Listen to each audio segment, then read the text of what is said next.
বন্ধুরা, আমি ডক্টর তৌসিফ।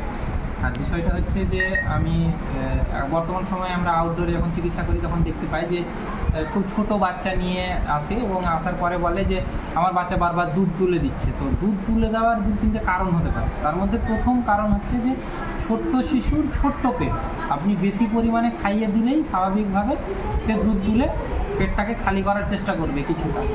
আর 2 নম্বর হচ্ছে যে একটা বাচ্চাকে যখন আপনি দুধ খাওয়ানোর পরে আরাম করাবেন তখন কিন্তু মাথাটা যাতে হালকা উঁচু থাকে, ঠিক আছে? তাহলে সেই হিসাবে আপনার দুধটা আর মুখের উপর দিয়ে উঠবে না।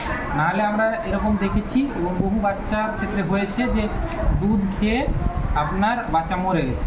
মানে আপনি ভাবলেন দুধ খাইয়ে দিয়েছি, বাচ্চা তো ঘুম পাড়ছিল, হঠাৎ করে কী এমন হলো।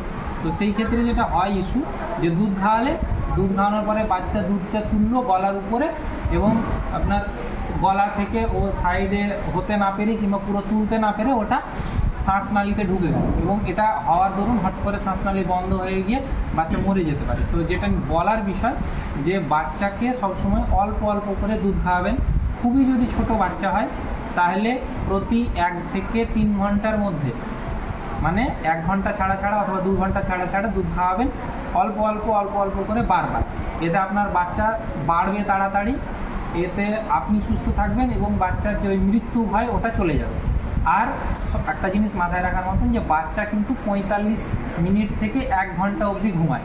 এর চেয়ে বেশি বড় মানুষের মতো অনেকক্ষণ ধরে ঘুমিয়ে থাকবে এমনটা হয় না। বাচ্চাদের নর্মাল ঘুমানোর টাইমই হচ্ছে ম্যাক্সিমাম 1 ঘন্টা এবং বারবার বারবার উঠতে থাকবে।